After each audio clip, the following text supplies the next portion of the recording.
सोमेश्वरी दास जी कोलकाता से। श्री हरिवंश महाराज जी, आपके चरणों में कोटि कोटि प्रणाम।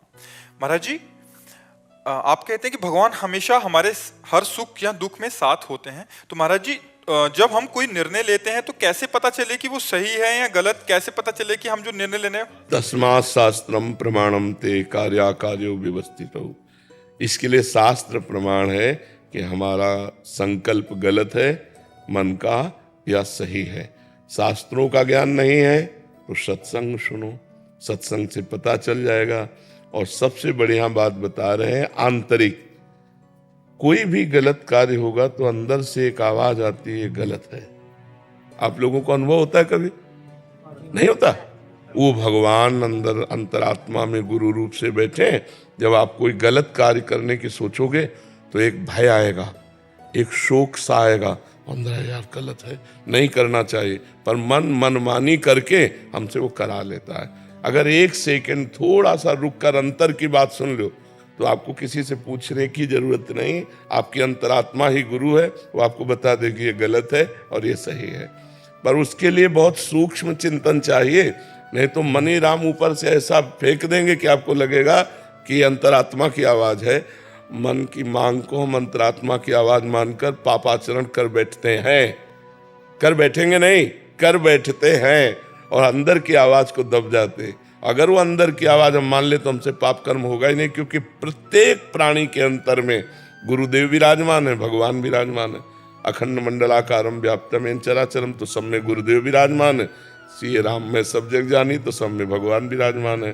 जब भगवान और गुरुदेव आज्ञा करते हैं, उसकी बात मान ले तो हमसे कोई पाप कर्म नहीं होगा। अगर इतना ज्ञान नहीं है तो शास्त्रों को पढ़ो, सत्संग सुनो, तो आपको पता चल जाएगा कि हमारा मन कौन सा गलत संकल्प करता है और कौन सा। वैसे तो बिना पढ़े लिखे भी पता चल जाता है कि गलत हमारा मन सोच रहा है या सही सोच रहा है। मनीष राणा जी बिहार से। श्री हरिवंश महाराज जी। श्री हरिवंश महाराज जी, आपके चरणों में कोटि कोटि प्रणाम। महाराज जी, मैं देखता हूँ कि कोई आपको श्री जी का भजन सुना के, कोई चित्रकारी करके, कोई किसी कला से आपको प्रसन्न करता है। महाराज जी, क्या आपको ऐसा लगता है मैं प्रसन्न हो जाता हूँ? कोई हमको अपनी कला से प्रसन्न कर सकता है तो वो कला उसकी हमारी प्रसन्नता तक पहुंच सकती है? आप बताओ। जब वो कला का नाटक कर रहा है तो हम प्रसन्नता का नाटक कर रहे हैं। हम भी तो नाटक मंच पे बैठे हैं, नहीं? वो अगर कला का प्रदर्शन कर रहा है तो मैं प्रसन्नता का प्रदर्शन कर रहा हूं, प्रसन्न नहीं हूं।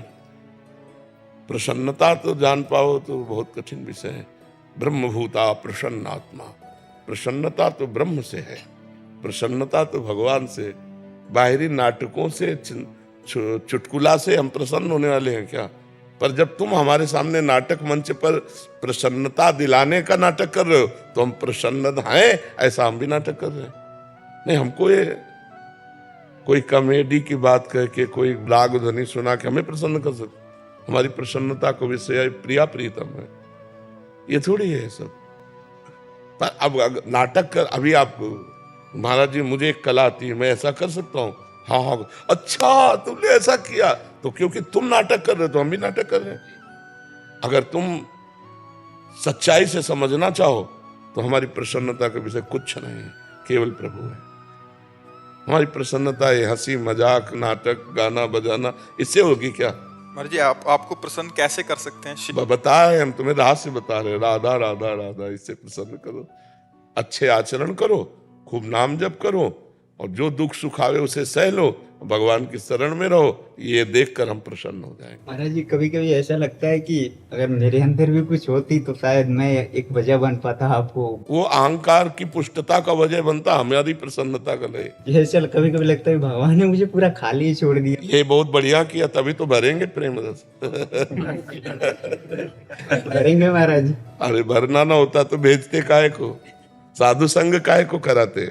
भगवान को भरना है, इसीलिए साधु संग करा रहे, नहीं तो संसार के संग में भर के मलिन हृदय हो जाता।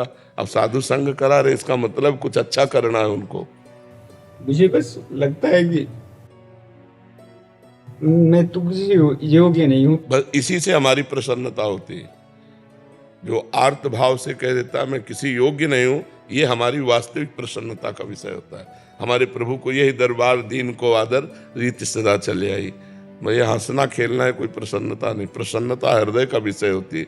जब कोई आर्त भाव से कहता है हे प्रभु, हे प्रियाजू, मैं किसी योग्य नहीं, मुझे स्वीकार कर लो, तब हृदय एकदम गुदगुदाहट होती है। हाँ ठीक है, सही मार्ग है, भगवान तुम पर कृपा करे, यही प्रसन्नता का रास्ता है।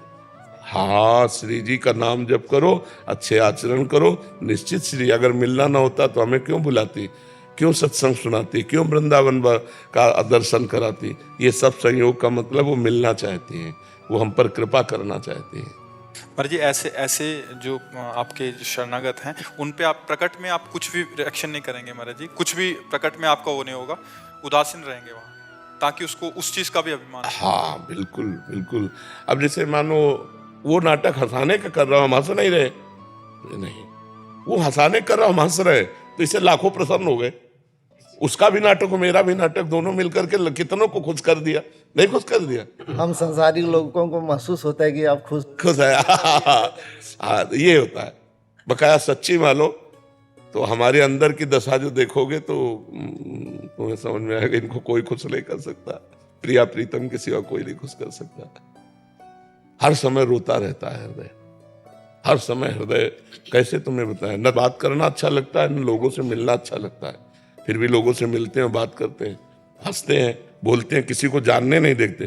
तुम तो जरा सा कह के रो गए, अगर अभी हम शुरू हो जाए तो आंसू नहीं बंद होंगे, बस हाय हाय मच जाएगा, लगेगा बंद करो हम जा रहे हैं, तो हम अपने कर्तव्य से फेल हो जाएंगे, इसलिए चुप शांत बैठे हैं।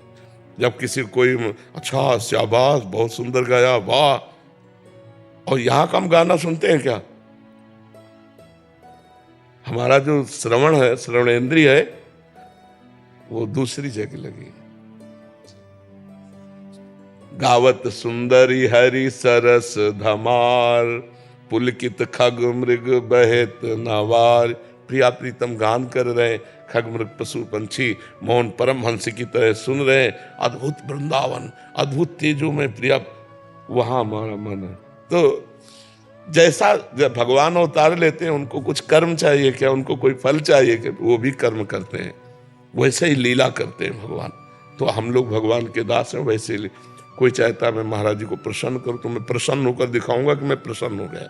वो संसारी आदमी है, और वो आया है केवल इसी बात के लिए कि मैं इनको प्रसन्न करूं। तो हम अनजाने बन करके उसके सामने ऐसा रोल करते हैं कि मैं बहुत प्रसन्न हुआ तुम्हारी सेवा से। समझ रहे लगे? राहुल नागर जी, ग्रेटर नोएडा से। राधे राधे राधे राधे महाराज जी। महाराज जी, मेरे द्वारा जो भी गलत काम वो पाप जाने अनजाने में हुए, उनका पश्चाताप कैसे करूं कि जिससे नई जिंदगी की शुरुआत हो? पढ़े लिखे हो, भागवत का पाठ कर डालो एक बार, और हर समय भगवान का नाम सुमिरन करो। और एक बार भागवत श्रीमद् भागवत महापुराण सर्व पापों का प्रायश्चित कराने में सर्व समर्थ है। घोर पापी वैश्यागामी नीच 7 दिन भागवत सुनकर परम पद का अधिकारी हो गया, धुंधकारी। स्पष्ट कलयुग में परम पद प्रदान करने के लिए भागवत गरज रही है। यदि आप संस्कृत पढ़ लेते हो जी महाराज जी, तो बहुत बढ़िया रहेगा। एक माँ श्रीमद् भागवत गीता प्रेस से खरीद लो, और रोज 1 अध्याय 2 अध्याय रोज पाठ करो तुम स्वयं, हिंदी और संस्कृत दोनों का, और पूरी भागवत पढ़ डालो, और फिर नाम जप करते रहो। तो आगामी पाप की संभावना नहीं रह जाएगी, पूर्व के सारे पापों का नाश हो जाएगा। और 30 मिनट नाम कीर्तन करो 24 घंटे में। 30 मिनट, आधा घंटा ऐसा निकालो जो तुम्हें नाम प्रिय, उसका कीर्तन करो।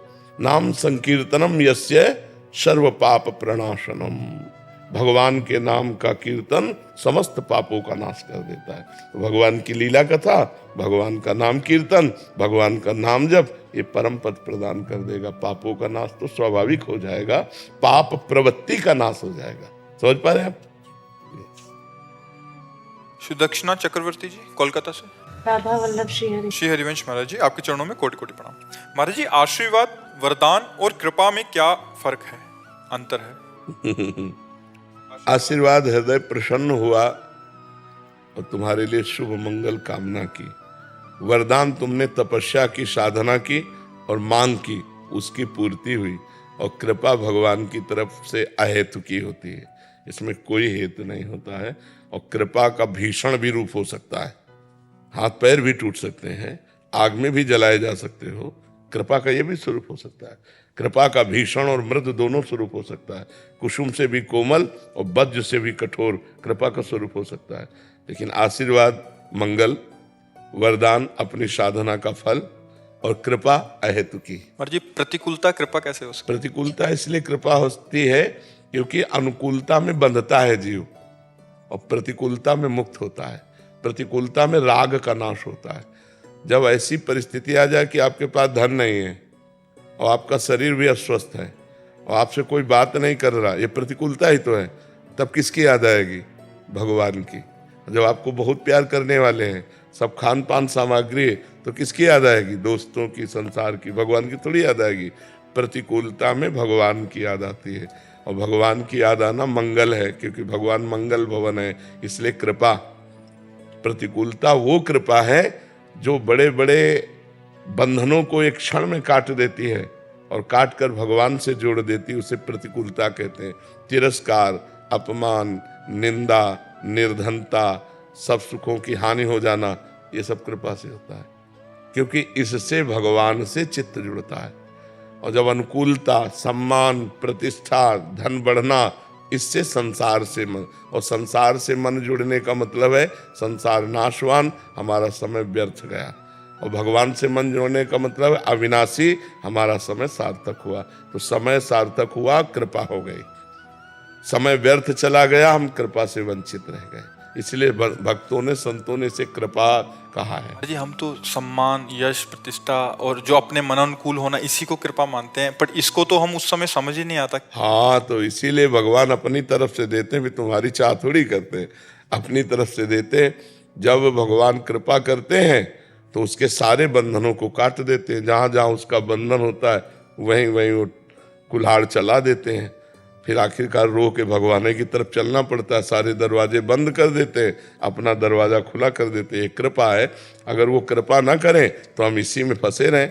लेकिन मरोगे तो तुम्हारे साथ क्या जाएगा? न सम्मान, न नाम, न बैंक बैलेंस, न घर, न मकान। तो धोखे में रहे कि नहीं रहे? स्त्री, पुत्र, परिवार, घर, मकान, बैंक बैलेंस सब आपका यही रह जाएगा, आपके साथ कुछ नहीं जाएगा।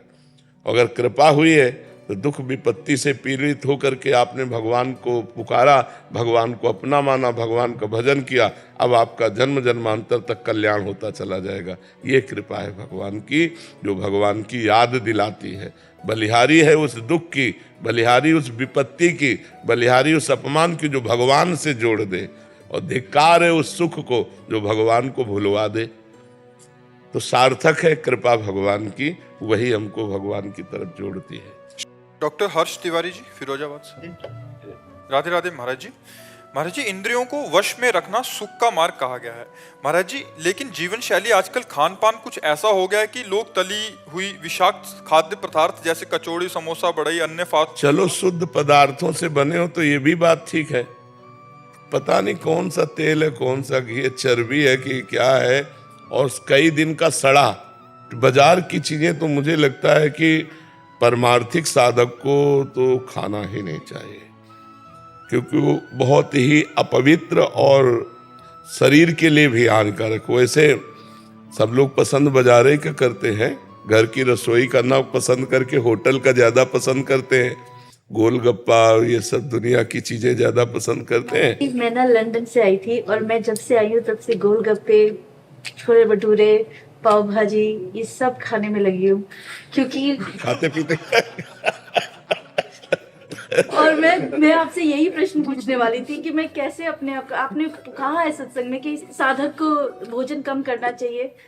असल बात यह है ना कि जब भगवान की प्राप्ति की लगन लगती है तो नहीं खान पान ते भावे है, नहीं कोमल वसन सुहावे है, सब विषय लगे ते खारा है, हरियासिक का मग न्यारा है। अभी शरीर में है ना, आपको लगता है मैं शरीर हूं, इंद्री मन की मांगे आप अपनी मांगे मान रहे हैं, इसलिए आप इंद्रियों को शासन में नहीं ले पा रहे। अगर थोड़ा सा ज्ञान हो जाए, आप दृष्टा भाव में आ जाए कि तो इंद्रियों की मांग है। मन और इंद्रियां मना कष्टान इंद्रियाणी प्रकृति स्थान कर सती, नहीं मुझे इसमें नहीं जाना। देखो 2 अंगुल की जीव है, बस इतना ही स्वाद है, और यहां से गया तो सब बेकार। ले घाटी नीचे माटी, ये घाटी नीचे माटी, केवल और अगर आपको सही बताएं, इनकी प्रक्रिया बनाते हुए देख लो। जलेबी जब बन के प्लेट में सामने आती है, लेकिन वो जलेबी वाला सीरा देखो, उसमें सैकड़ों मक्खी मरी पड़ी है, वो बस ऐसे निकाल दे। अपने घर में जो बनाओ, गोलगप्पा खाना है तो अपने आजकल गूगल से सब आप सर्च करके जान सकते हैं, यूट्यूब से, गूगल से। बढ़िया अपने घर में बनाओ, ठाकुर जी को पहले पवाओ और फिर आप पाओ, तो बुद्धि शुद्ध रहेगी। तो हमें लगता है कि मन को चराने की इंद्रियों के साथ जो आदत है, इसे धीरे धीरे कंट्रोल करें। अनजाने में आप अपने को रोगों का शिकार बनाने की तरफ जा रहे हैं। शरीर में ज्यादा मांस बढ़ना, चर्बी बढ़ना, ये हमारे अवयवों को कमजोर करता है। लीवर, किडनी, दिल, इनको कमजोर करता है। तो हमें तो आपसे प्रार्थना है कि 30-40 मिनट व्यायाम कीजिए, 20 मिनट प्राणायाम कीजिए, और ये सब बाहरी चीजें छोड़िए और सात्विक भोजन कीजिए। तो अभी आपका शरीर जो है ना, वो परमार्थ और स्वार्थ लायक हो जाए। अब अपने शरीर को एक्टिव करना चाहिए, तभी तुम स्वार्थ और परमार्थ लायक। यावत स्वस्थमिदम कलेवरम यावत च दूरे जरा। जब तक हमारा शरीर स्वस्थ है, इंद्रियां बलवान है, तो हम भगवान का चिंतन कर सकते हैं, हम लोगों का उपकार कर सकते हैं, हम कोई क्रिया भी कर सकते हैं। तो इसलिए पिज्जा, बर्गर, आइसक्रीम, ये वो सब ये वेट बढ़ाने वाली चीजें हैं। अरहर की दाल, मूंग की दाल और रोटी, अब ये किसको पसंद आएगा? हर की तुरंत बना के दाल ठाकुर जी को भोग लगा के पाओ, तो वो स्वादिष्ट है कि वो स्वादिष्ट है? हमें लगता है जहां तक हो सके। अब जैसे कुछ समस्याएं बच्चों की, बाहर पढ़ते हैं या सर्विस करते हैं, अब उनको तो होटलों का खाना ही पड़ेगा, लेकिन हम कहते हैं जिनको भगवान सुविधा दिए हैं, बचो, बाजार और होटलों के भोजन से बचो। पहली बात अपवित्र, और दूसरी बात स्वास्थ्य हानिकारक है, स्वास्थ्य के लिए पक्का हानिकारक है। तुरंत तुम्हारे लिए आटा लगा के नहीं बनता, वो कई कई दिन का आटा जमा होता है लगा हुआ। तुरंत आपको भोजन मिलेगा तो तुरंत आटा थोड़ी लगाया है, तुरंत दाल थोड़ी उबाली, कब का है। आप बासी खाना पसंद करेंगे तो तमोगुण बढ़ जाएगा, भजन में वृत्ति नहीं रहेगी। तो भोजन सुधार तो भजन सुधार हो जाएगा, भोजन सुधार तो हमारे कर्तव्यों का पालन करने की क्षमता आ जाएगी। और ये आप कहते हैं जो बना रहा है उसके विचारों का भी बहुत प्रभाव पड़ता है, बहुत प्रभाव पड़ता है। वो गलत विचारों का तो वही प्रभाव। बिल्कुल, जब आप भोजन पाएंगे तो आपके अंदर गलत चिंतन चलने लगेगा। देखो जैसे कुआं है ना, कुआं का जल हमारे लिए जो पौष्टिक परमाणु चाहिए, जीवाणु चाहिए, वो मिलते थे। कुआं का पानी अब तो गया कुआं। देखो कलयुग का कैसा प्रभाव। मटके से भी, मटके में पानी डाल दो तो वो भी शुद्ध हो जाता है। हाँ शुद्ध हो जाता है, क्योंकि रज में ऐसी क्षमता। जल का दोहन भी बहुत लोग कर रहे हैं, बर्बाद कर रहे हैं। तो इसके लिए लताएं कटने के कारण जो वर्षा का अधिक हमको चाहिए पानी, वो नहीं मिल पा रहा है। अगर लताएं, हमारे वृक्ष लगे ना, वृक्षारोपण हो, तो कार्बन डाइऑक्साइड नष्ट हो, ऑक्सीजन हमको अधिक से अधिक मिले, और उससे वायुमंडल भी शुद्ध होता है और बादल भी बनते हैं, जिससे वर्षा होती है। जहां वृक्ष अधिक होंगे वहां वर्षा अधिक होगी। जैसे कई ऐसे वृक्ष वाले स्थान हैं जहां बहुत अधिक वर्षा होती है, और अब वृक्ष लोग काट डाले। पहले तो कलयुग का प्रभाव, जो आम के बड़े बड़े पेड़ होते थे, वो सब बड़े बड़े पेड़ तो सूख गए, और ये वर्ण संकर आम चले। इतना बड़ा पौधा, इतने इतने बड़े आम लगे, नहीं चढ़े। अब ऐसे वर्ण संकर चले, जैसे विशाल वट वृक्ष है, विशाल पीपल का वृक्ष है, आम का वृक्ष है, नीम का वृक्ष है। ये हमारे प्रकृति के लिए बहुत आवश्यक है। हमें लगता है सबको एक एक वृक्ष लगाना चाहिए। महाराज जी लगा भी दो ना तो लोग काट जाते। अपनी जगह में लगाओ तो लोग क्यों काटेंगे आगे? अपने आंगन में लगा, अपने घर में लगा सकते हैं। हाँ, बहुत। नीम का पेड़ एक औषधि समझो। नीम का पेड़, उसके जो फल गिरते हैं, उससे जो गंध होती है, बहुत रोगों को नष्ट करने वाली होती है। नीम की जो वायु आती है, वो शरीर के लिए सुखद होती है। नीम की छाया में बैठना, लेटना, ये बहुत, गांव में तो ऐसे ही जग जाते थे, और अब तो दर्शन नहीं, खिड़की खोलो तो आसपास सब फ्लैट ही फ्लैट नजर आते हैं, वृक्ष तो नजर नहीं आते हैं। श्रद्धा जी लखनऊ से। श्री हरिवंश महाराज जी, संसारिक जीवन में आने वाली उलझनों की वजह से मैं श्री जी की शरणागत पूर्ण रूप से स्थित नहीं हो पा रही हूँ। श्री जी की शरणागति में ही संसारिक उलझने शांत हो जाती हैं। आप कह रहे संसारिक उलझने आने की वजह से शरणागत नहीं हो पाती, हम कहते हैं शरणागत होने से ही संसारिक उलझने शांत हो जाती हैं। कि अब जोई जोई प्यारो करे सोई में भावे। ये शरणागत तो क्या उलझन। महाराज जी, मन में ये द्वंद्व रहता है कि जो स्थिति आ रही है वो प्रभु की दी हुई जिम्मेदारी है, संसारिक आकर्षण। यदि ये प्रभु की दी हुई परीक्षा है तो इसे प्रेम और समर्पण में कैसे बदलूं, ताकि देखो अब उसके लिए समझना पड़ेगा कि मन की वासना है तुम्हारी या धर्म है। इसे देखना, इसे खुद देखना पड़ेगा। अब ये तो नहीं कोई जानता कि तुम्हारे मन में जो चल रहा है वो वासनात्मक चल रहा है या धर्म में चल रहा है। तुम्हें देखना। तस्मात् शास्त्रम प्रमाणम ते कार्याकार्यो व्यवस्थितो। शास्त्र के अनुसार कार्य और अकार्य की व्यवस्था की गई है। यदि शास्त्र कहता है ये नहीं करना चाहिए तो पाप है, मत करो। शास्त्र कहता है ये करना चाहिए, वो धर्म है, जरूर करो। तो ये तुम्हें जांचना होगा न्यायाधीश बनकर कि मेरा मन सही निर्णय कर रहा है या गलत निर्णय कर रहा है। अगर वो वासना में फंसाव की बात कर रहा है तो काट दो, अगर धर्म में बात है तो उसका पालन करो। जैसे पति का वर्ण करके उसके अनुकूल चलना धर्म है, और ये अन्य दोस्त बनाकर व्यभिचार करना है घोर अधर्म है। ऐसे ही पूरे सब निर्णय देख लेने चाहिए। सुनील तिवारी जी जयपुर से। श्री हरिवंश गुरुदेव। श्री हरिवंश महाराज जी। महाराज जी, आपका प्रश्न है कि आपके शरीर के धर्म पत्नी और बच्चे दृढ़ भाव हो गया कि वो वृंदावन वास करना चाहते हैं, बट इनके माता पिता जयपुर या राजस्थान में निवास करते हैं। अब ये ऐसे धर्म संकट में वो इधर नहीं आना चाहते, ये उधर नहीं रहना चाहते। हाँ, बात सही। समस्या तो आई गई है। ऐसी परिस्थिति में मैं क्या करूं? श्री जी से प्रार्थना करो, प्रियाजू से प्रार्थना करो, प्रियालाल से प्रार्थना करो कि प्रभु इनकी बुद्धि तो ना बदले, क्योंकि ये बहुत सच्चे मार्ग की बात कर रहे हैं। इनके इन प्रकार धाम में पड़ी भजन के 4 अंग हैं। धाम, नाम, रूप, लीला। लीला चिंतन नहीं हो रहा, रूप चिंतन नहीं हो रहा, नाम जप नहीं हो रहा, तो धाम में तो पड़े, इनका मंगल हो रहा है। अच्छा, माता पिता अब वो अपनी पूर्वाशक्ति के कारण इधर आना नहीं चाहते, नहीं तो उनको जरूर आना चाहिए, क्योंकि यहाँ आने से उनका परम मंगल होगा। नहीं कुछ करेंगे, धाम में पड़े हैं, भगवान की कानों में चर्चा पड़ रही, जय जयकार सुनने को मिल रहा है, कहीं ना कहीं तो कथा वार्ता होती रहती, नाम की। ये तो परम पावन धाम है। तो भगवान से प्रार्थना करो कि माता पिता की बुद्धि बदल दें। पत्नी और बच्चों का तो बहुत सुंदर निर्णय धर्ममय है। माता पिता का मोह वशात पूर्व संस्कारवश उनको अपना जन्म स्थान, वो अपना कर्म स्थान यही पवित्र रखता है। अब इनको दीवालों को छोड़कर मैं मोह का कारण, तो इसलिए भगवान से प्रार्थना करो। इससे क्या गुरुदेव, अकेला ही बेटा हूँ मैं, तो मतलब माता पिता को भी नहीं छोड़ा जा सकता। बिल्कुल बिल्कुल ठीक बात है। और जब वो अपने हठ में रहे तो फिर अपने पक्ष को करो कि जब तक वो हैं तब तक उनकी सेवा करो, और जब उनका शरीर पूरा हो जाए तो धामवास करो। महाराज जी, वो अभी सक्षम है, वो अपना कार्य खुद करते हैं सब कुछ। तो हम ऐसा सोच रहे हैं कि हम यहाँ आ जाएं, और जब वो सक्षम ना रहे तो हम उनको फिर यहाँ ले। हाँ, ये भी बहुत सुंदर बात है। अगर वो अपनी सेवा कर पा रहे हैं तो करने दीजिए, रहने दीजिए। जब ऐसा लगे तो बहुत सुंदर निर्णय करने की उनको यहाँ ले आएंगे। पहले सोचा गुरुदेव क्या था, अभी बहन थी, अभी 2 महीने पहले शादी हुई, उनके साथ छोटी बहन रह रही थी। तो दोनों चीजें एक साथ हुई, बहन का भी जा रहा, वो भी अकेले हुए, और इधर तो उनको आ जाना चाहिए ना, बहू के साथ आना जाना, वृंदावन आ जाना, और भगवान के ऊपर छोड़ दो।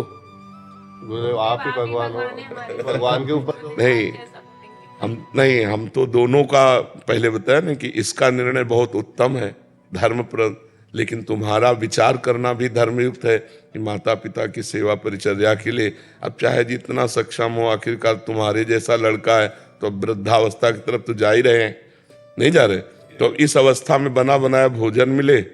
ये भी आपकी शरणागति के बाद ही विचार आने लगे हैं गुरुदेव, पहले इतना नहीं सोचते थे, बिल्कुल नहीं सोचते थे। तो आपसे शरणागति हुए 1.5 साल हो गए। सोचिए और उनको मनाइए, और जब ना माने इसको वृंदावन रहने दीजिए, और जब उनको परेशानी लगे तो उनको फिर वृंदावन ले आइए, क्योंकि वृंदावन में अगर शरीर छूटता है तो भगवान की कृपा प्राप्त होती है।